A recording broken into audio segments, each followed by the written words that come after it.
in the second half, I thought our players really moved the ball well. They took great shots. Other than Nick's three, where he tried to bank it in with up 10 with 4 minutes left, that was probably our only bad shot in the second half. And I thought we tried to take care of the ball as best we could. Their press bothered us a little bit, but it also gave us some transition opportunities throughout the game. So I thought in the second half we took care of the ball and made some big shots. What does a game like this do for you in an environment like this, moving forward and getting yourself ready for obviously more league play, but post-season games? Well, we're 13-3 right now. We've won 4 true road games, 3 neutral site games, and we haven't been home. I think we played 8 out of 10 away from the Galen Center, so this is a big win to cap this off because now we get to go home next week. But to beat your crosstown rival, UCLA is a terrific basketball team. I know they had a couple struggles early in the year, but they're exceptionally talented. They all have, those guys are all big-time players. They got great size, length, physicality. They got shooting. So this is a great win for us, especially on the road. How bad did you think Ethan's ankle was when he collapsed in front of you? I really didn't know. I wasn't sure if it was a cramp or an ankle sprain, but he came back in. What a game he had. We just tried to give him the confidence that he needs to come out here and play like the Los Angeles City Player of the Year like he did last year, and he sure did tonight. We talked earlier this week about the supporting cast needing to do more. They do it tonight. How pleased were you with the depth of contributions?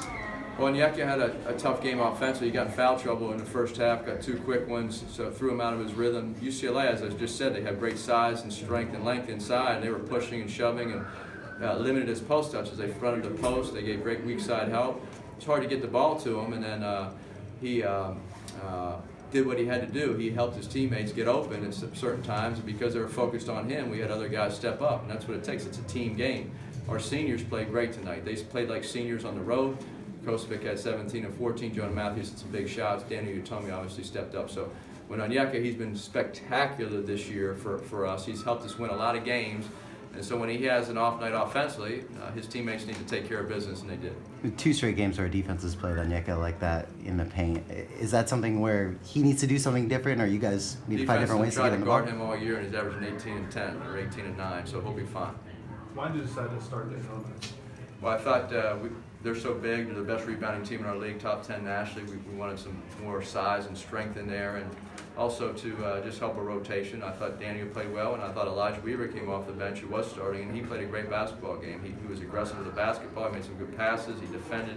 So this is a team effort, and it doesn't matter for us who starts or not. We have to. If you play starters minutes, it doesn't matter. For Ethan, what's the biggest roadblock for him right now? I know you mentioned confidence, Who's but that? for Ethan. I don't know. It looked pretty good to me. I mean, just moving forward. I know you talked about Well, he confidence. just has to play. He has to play aggressive. He started out the year playing very aggressively, and then he took a right turn or a left turn and started being less aggressive. He only took, I think, 4 shots the last 3 or 4 games, and only took 1 shot or 2 shots on a road trip. So we need more out of him. We need him to play like the LA City Player of the Year. He wouldn't have done that at Fairfax, right? He would have scored it. He would have defended. He would have passed the ball. We need him to put pressure on the defense, and he did a great job tonight. Nick shook off the 2 for 14 performance on Sunday. How did he bounce back today? Well, it's not hard to bounce back from 2 for 14 with 3 turnovers in the game, right? So Nick played like an all-conference big man tonight. He had 17 points, 14 rebounds, 3 blocks. He was so solid defensively. He just played great basketball, and he had those big tip-ins at the end or the second half, and he's very good at that. So very, very proud of Nick, because I know he was extremely disappointed on how he played on the road trip, especially the Washington game. For him to come back here in the next game and turn it around speaks volumes of what he is as a senior. I know it's just 2 baskets, but you started out each half would look like the same play and it worked. It's got to be pretty hard. We'll probably go back to that. Yeah. I know it's 2 baskets, but is that something that makes you feel like, see the Well, X's and O's come around? we put new plays in usually. We run them early in the game, and then if they work, we come back to it. But they executed perfectly, so it was good. Our players did a good job. Hey, Andy, did something change in the second half? Because it looked like in the first half they were getting a lot of offensive rebounds. In the second half, they basically didn't get any. Well, UCLA is the top rebounding team in the nation, and they're top in our league. So I think they're top 7 or 8 in the country. And so for us to out-rebound them, I think we're the only team that's done it all year. That was pretty good. They're so athletic and big, and they all crash the boards. And when you got Smith at the small forward, 6'9" and long, and it's hard because you got Hill and you got Cody Riley. You have to put a body on those guys, and even when you do put a body on them, sometimes that doesn't work. So we really focus 5 guys. You have to rebound as a team, especially a team like UCLA. What impact do those late shot clock 3-pointers have? I think you had like 3 of them. Elijah after the the review. Well, that's and everything. exactly how we drew it up. Fumble the ball around, dribble behind your back, lose it again, and fire up a 25-footer shot clock. So I liked it. Well, what impact do those have, just mentally on a novice? Well, last year Jalen Hansford a 35-footer at the end of the shot clock, so I guess it evens out over time. But it is nice to when you have a lead, if you're milking the clock a little bit. And Jonah hit one at the end of the shot clock as well, so it is nice to get those 3 points where we used a possession, 28, 30 seconds, and make a big shot at the end of it. Coach, where do you guys go from this performance tonight?